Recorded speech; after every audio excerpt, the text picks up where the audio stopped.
Ma è ovvio che è bene migliorare, perché è bene migliorare. Ma perché è bene migliorare?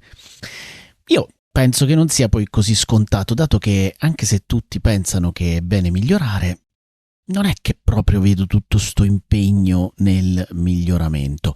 Ma oggi, in questo nuovo episodio del podcast, voglio darti una ragione facile facile per interessarti veramente al miglioramento e a quale tipo di miglioramento.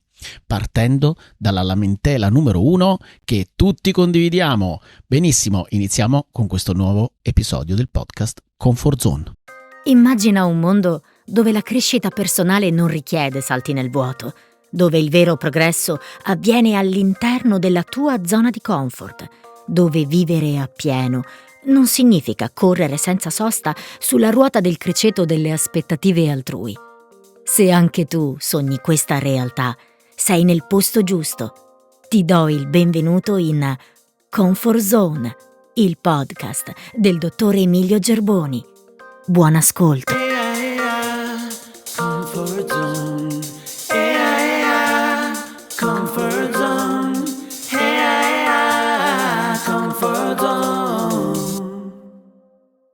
Ed eccoci con questo nuovo episodio del podcast Comfort Zone, dove andiamo a parlare di uno dei concetti centrali che riguarda il podcast, dato che noi parliamo di evoluzione comoda e per evolvere comodamente è necessario il miglioramento. Però effettivamente quando noi pensiamo al miglioramento, molto spesso l'idea di miglioramento è un po', come dire, presa per sentirsi un po' più fighi, cioè sì, certo, io cerco di migliorare, chi migliora è una persona più figa di un'altra perché cerca di migliorare, e non rimanere invece statici, cioè quindi c'è un po' quest'idea che se io rimango come sono una persona inferiore quindi a qualcun'altra, no? E quindi è un po' un modo di atteggiarsi l'idea del miglioramento, sai io miglioro, sai io no, anche se un po' di anni fa l'idea di migliorare se stessi era vista come da sfigati, no? Quindi soprattutto quando si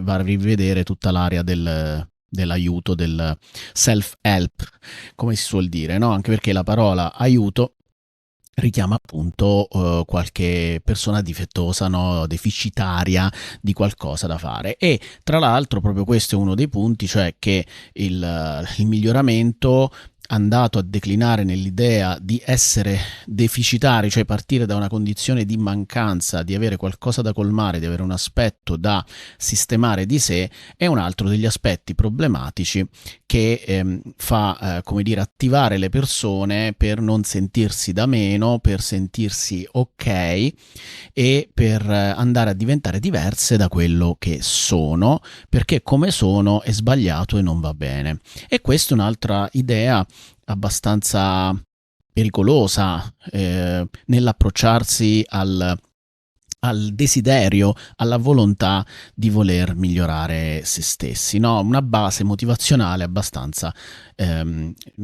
debole, no?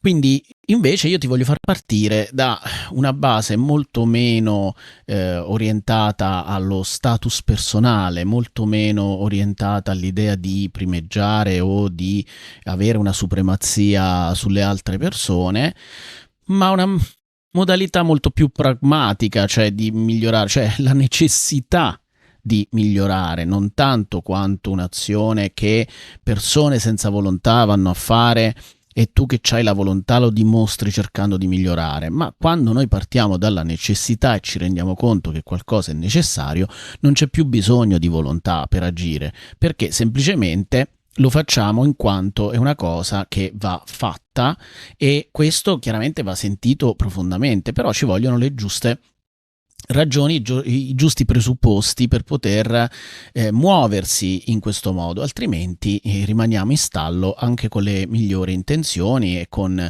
le promesse che facciamo agli altri e a noi stessi, gli impegni che prendiamo nel dire quest'anno mi impegno in questo, questo e quest'altro, e poi invece non ci si impegna in niente, oppure si molla la presa abbastanza presto. Ma io appunto parto da una base pragmatica, cioè se non c'è necessità di fare qualcosa, non la devi fare. Fine. E probabilmente fino a quando non percepisci questa necessità non ti muoverai, non avrai abbastanza energia, diciamo, per caricare l'azione che partirà naturalmente da te stesso. Ritorniamo all'introduzione della puntata, cioè alla domanda che facevo, cioè alla lamentela numero 1, quindi qual è la lamentela numero 1 che tutti noi condividiamo e che ci potrà condurre verso una base solida della motivazione verso il miglioramento. E dal mio punto di vista, quindi la lamentela che condividiamo tutti e che penso in realtà che non sia solo una mia opinione, come potete vedere nella mia t-shirt di Rick e Morty e dello scienziato pazzo, del mio scienziato pazzo preferito. Non è una t-shirt, in questo caso è una felpa, però vabbè, io sono abituato a mettere le t-shirt, ma il freddo in questi giorni imperversa e quindi nonostante la mia stanza sia bella calorosa e confortevole, oggi la felpa ci stava bene. E quindi la lamentela che a mio avviso tutti noi condividiamo è la lamentela sugli altri. Cioè noi ci lamentiamo degli altri, sono gli altri la fonte della nostra sofferenza, se fosse per noi non ci sarebbero problemi, il problema è che esistono gli altri, ok? E non ti ho detto che lo pensi tu, lo pensano tutti e lo penso pure io, solo che io ho intrapreso un lavoro che serve proprio a far migliorare le persone, no? Hai capito che genio che c'hai qui di fronte? Dico, siccome il mondo è un posto scomodo perché ci sono gli altri, facciamo che io li aiuto a diventare delle persone migliori e così il mondo diventa più bello, perché togliamo la causa del malessere generale.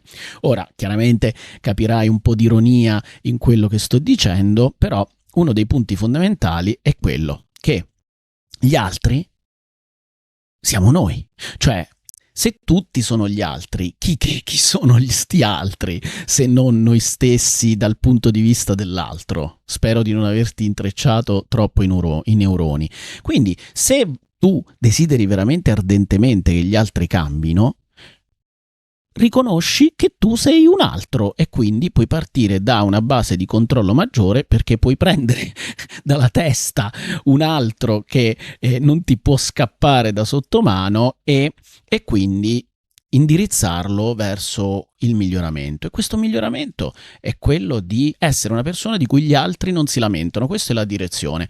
Ora, il problema poi è nel bilanciamento, cioè il discorso è sì, ma io mi comporto bene, potresti dire questo, però ricordiamoci sempre, se tutti sti altri sono scomodi, evidentemente anche tu, qualcuno di te si potrebbe lamentare, il che non è che vuol dire che se gli altri si lamentano vuol dire che tu non vai bene. Partiamo anche da questa idea, perché nella relazione con gli altri chiaramente c'è un discorso di accordo, che è un tema che sicuramente riprenderemo in altri episodi del podcast. In ogni caso, diciamo che a partire da ciò che di cui tu ti lamenti degli altri, puoi andare a riconoscere innanzitutto se questo si trova in te e se questo comportamento dell'altro è in qualche modo facilitato nell'altro, cioè l'espressione di quel tipo di caratteristica che tu lamenti nell'altro è potenzialmente alimentato, influenzato, indotto dal tuo comportamento. Ti faccio un esempio, cioè se io sporgessi il mio sedere all'infuori e poi mi lamentassi che tutti mi ci danno i calci in culo, ecco che non mi renderei conto, non sarei consapevole del fatto che sto facendo qualcosa che invita gli altri a comportarsi in un modo che io non voglio, a meno che tu non sia masochista e desideri effettivamente dei calci nel culo. Però, partendo dalla base che non sei una persona di questo tipo qui, è chiaro che noi molte volte involontariamente, inconsapevolmente facciamo qualcosa che attira a noi proprio ciò che vorremmo evitare e che non si manifestasse nella nostra vita, comportamenti da parte degli altri, reazioni da parte degli altri. Siamo ciechi un po' a noi stessi e quindi la lamentela nei confronti degli altri possono diventare lo specchio per noi per come dire, appunto, andare a correggere delle modalità che ci impediscono di ottenere poi degli effetti, dei risultati che desideriamo, come sentirci, come rapportarci agli altri, no? Un po' come se io devo fare il ballerino e mi guardo allo specchio per vedere se i movimenti sono corretti oppure no. Immaginati un ballerino che non abbia uno specchio a cui rivolgersi per vedere se i suoi movimenti sono corretti, non ha un feedback di nessun tipo, probabilmente non assisteremmo a dei gran balletti no, in giro per gli spettacoli e i teatri, qualcosa di abbastanza scordinato, no?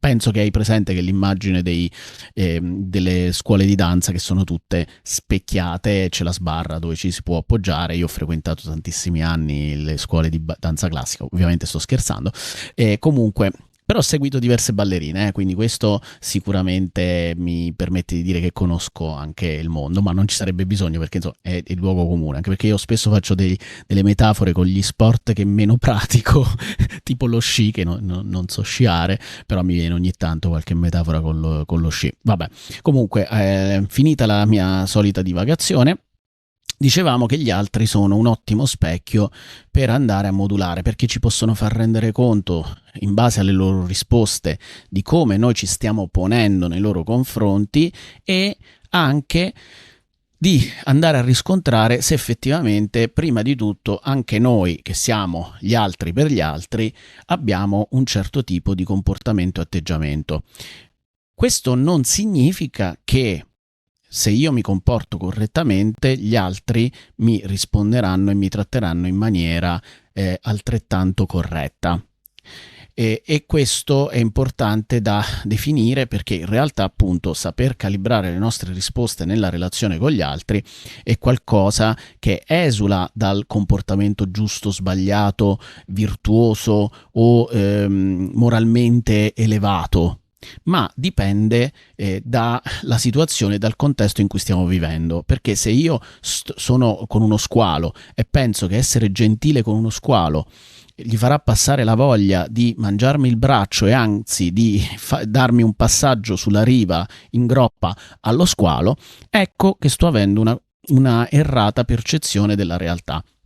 Cioè non mi rendo conto che uno squalo ha la natura di squalo e magna le persone. Se hai visto lo squalo 1, 2, 3, con tutto quel sangue nell'acqua che c'era, non ti puoi confondere. Io non ho mai visto uno squalo che portava sulla schiena delle persone, forse i delfini, ma anche lì. Tra l'altro io sono stato morso da un delfino all'acquarium di Rimini, mi ricordo ancora, anche questo uno dei traumi. Mano a mano ti svelerò tutti i traumi della mia povera esistenza.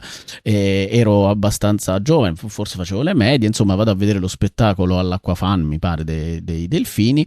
A fine spettacolo mi avvicino a questo delfino e gli faccio: oh, che carino il delfino. Mi avvicino con la mano ingenuamente e il delfino tira fuori dei denti aguzzissimi e mi fa una feritina al dito. Per fortuna la feritina non me l'ha staccato, però io ho detto: brutto bastardo di un delfino, tu che passi per essere tanto un cucciolino, invece anche tu sei una feroce bestia come tutti gli altri. Però in questo caso probabilmente mi sono comportato male io, così come spesso pretendiamo da gatti che noi ci avviciniamo al gatto, non è che lui si avvicina a noi e si avvicina quando vuole lui. Vabbè, sui gatti faremo svariati episodi sui gatti e il loro modo di comportarsi. Quindi individuate gli altri come specchio per il nostro comportamento e per imparare a relazionarci con gli altri in maniera tale, quindi anche a difenderci dagli squali, a difenderci dai coccodrilli, a tenere lontane certe forme di bestie che è meglio eliminare dalla nostra vita. La cosa importante è che proprio stare attenti alla lamentela dell'altro, perché la lamentela dell'altro è proprio l'indice del bisogno di migliorare, dove migliorare, su cosa migliorare in base alle lamentele che andiamo a fare, e a individuare quindi cosa ci serve per non poterci più lamentare. Perché appunto gli altri ci disturbano, ci infastidiscono e ce ne rendiamo conto proprio in base alle lamentele che facciamo, o perché ci mancano delle particolari risorse, capacità, abilità, skills, quello che è, nel fare in modo che siano innocui oppure che non sia frustrante avere a che fare con le persone, perché magari veniamo semplicemente evitati dagli altri e quindi ci dà fastidio che le persone non ci cercano, questo per fare un altro esempio. Ah, non mi cercano mai nessuno, dicono che sono amici, non mi cercano. Beh, evidentemente in questo caso ci sono varie abilità che potresti avere in meno, cioè non riconoscere persone che sono adatte a te, quindi anche la capacità di riconoscere chi è più affine, chi è più in sintonia con noi, ma tantissime abilità, insomma, che possono essere collegate, appunto, non per forza che devi essere quello che si adatta agli altri, perché stiamo attenti anche a questi aspetti. Quindi è molto intrecciato, intricato i meandri del miglioramento, ma gli altri sono appunto un aiuto per tanti aspetti.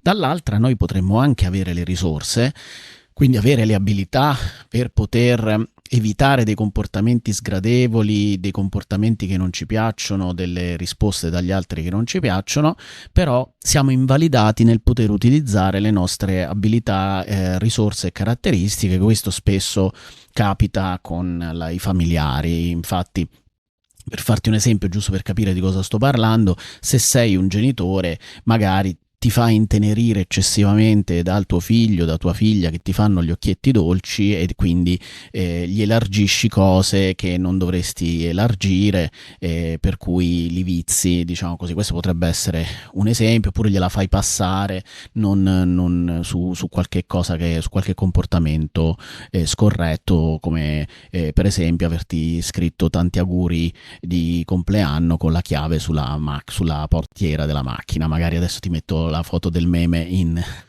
montaggio di questa cosa qui, quindi fai grazie, invece che insegnargli che non si fanno certe cose in un modo efficace. Ecco, comunque, quindi un buon segnale di miglioramento è che ci fa capire che non stiamo più permettendo agli altri di nuocerci, perché li abbiamo depotenziati, quindi non sono più in grado di nuocerci, e quindi quando qualcuno smette di nuocerci noi non ce ne lamentiamo più. Non ci interessa nemmeno più tanto che questa persona diventi migliore, perché non ha più la capacità di nuocerci, e quindi in realtà è come se noi stiamo mettendo sul piedistallo, stiamo dichiarando che questa persona ha potere nella nostra vita, e quindi questo dovremmo dire, cioè non lui dovrebbe fare. Quando noi diciamo lui dovrebbe fare, è come se stiamo dichiarando che noi abbiamo meno potere di quella persona, quindi il nostro compito è aumentare il nostro potere nella relazione con quest'altra persona. Non c'è niente di male ad avere meno potere di un'altra persona, tutti noi abbiamo meno potere rispetto ad altre situazioni di influenza e così via, e delle volte è impossibile colmare questo gap di potere, è impossibile creare collaborazione, almeno in un dato momento nel tempo, che poi magari potranno cambiare le cose successivamente, e il nostro compito è anche questo. Quindi il tempo, diciamo che funziona soprattutto quando noi, appunto, in quel lasso di tempo che ci allontaniamo da una persona, cambiano delle cose, facciamo delle cose, e quindi, guarda un po', facciamo delle cose per migliorare, e miglioriamo in maniera strategica, cioè non è miglioriamo a casaccio, miglioriamo ottenendo quelle abilità, quelle capacità, quelle convinzioni che ci servono a gestire determinati contesti e determinate situazioni, ok? E la relazione, gestire meglio la relazione con delle persone, ok? Quindi anche a me, per esempio, è capitato negli anni che avessi della difficoltà a aiutare delle persone a migliorare, e mi trovassi a disagio e non capendo bene qual era la cosa. Quindi quando mi sono trovato in queste situazioni, quello che ho fatto è stato cercare di capire cosa mi serviva per sbloccare la situazione. Quindi ho dovuto imparare delle cose, ho dovuto studiare, ho dovuto applicare delle nuove cose, sono dovuto cambiare io internamente, e nel momento in cui io cambiavo internamente cambiavano le persone di fronte a me. Quindi lo so anche per esperienza, quindi non ti sto vendendo qualcosa, né mi interessa venderti, ti sto facendo solo un ragionamento che spero ti possa interessare, anche se c'è sempre la Quiet Mood Academy, dove c'è la membership Quiet Circle, dove ti puoi iscrivere e partecipare ai group coaching e acquisire dei training. Però a parte questo non ti voglio vendere quest'idea, diciamo, quest'idea se ti piace te la prendi e te la regalo. Quindi di base il miglioramento significa neutralizzare il fastidio che gli altri provocano noi stessi, cioè quindi il segnale più che altro del miglioramento è quando gli altri non ci danno più fastidio, quindi neutralizziamo il fastidio che gli altri provocano in noi senza doverli cambiare, senza cambiare gli altri. Ora, chiaramente questo porta a un effetto comunque di induzione, di miglioramento negli altri, perché nel momento in cui noi non permettiamo più a delle persone di avere un comportamento scorretto nei nostri confronti, quello che succede è che probabilmente queste persone non possono più agire quel comportamento. Quindi, tornando all'esempio del figlio, se io il figlio non gli permetto più di essere viziato, probabilmente questo figlio sarà indotto a escogitare dei comportamenti più funzionali per riuscire a ricevere determinate cose che desidera ricevere. E quindi nel momento in cui noi tutti impedissimo alle persone di comportarsi in maniera scorretta, cioè di evitare quei comportamenti che non ci piacciono, ingiusti, antipatici, mancanza di rispetto, noia, egoismo, queste alcune delle cose di cui solitamente ci lamentiamo. Quindi immaginati che tutti noi ci impegniamo a impedire che le persone si comportino così, perché in realtà noi spesso premiamo questi comportamenti negli altri. Cioè, invece di premiare i comportamenti virtuosi, i comportamenti rispettosi, molto spesso diamo la precedenza a persone e a comportamenti inadeguati. E questo chiaramente non lo facciamo per colpa, ma perché emotivamente, quindi le risorse emotive sono tra gli aspetti principali che ci impediscono poi di interrompere, di mettere uno stop, del dire il famoso no a determinate cose, perché ci sentiamo un po' sotto ricatto, in difficoltà e non sappiamo come fare, ma questo chiaramente alimenta la catena. Infatti noi spesso ci lamentiamo anche degli altri che non sono capaci di interrompere dei comportamenti sgradevoli di altri ancora. No, penso che mentre ti racconto queste cose sicuramente ti verranno in mente tantissime situazioni che possono essere al lavoro, possono essere in famiglia, possono essere con gli amici, possono essere nelle situazioni sociali o pubbliche dove ci andiamo a trovare con appunto sconosciuti, insomma passanti e cose di questo tipo qui. Poi chiaramente questo è un invito, diciamo, di attenzione psicologica, sociale. Questo non significa che dei programmi sociali sarebbero buoni per aiutare le persone a imparare a comportarsi meglio, ma non avviene perché in realtà non penso che lo Stato abbia degli interessi a farti comportare meglio, ma più che altro a indottrinarti. E con questo adesso voglio tanti iscritti complottisti al mio canale, prego aggiungetevi subito. Abbiamo detto quindi che migliorare se stessi è il modo migliore per indurre o quasi costringere gli altri al miglioramento, e questo anche un po' come l'effetto Rocky, no, di Adriana: se io posso cambiare, tutto il mondo può cambiare, Adriana!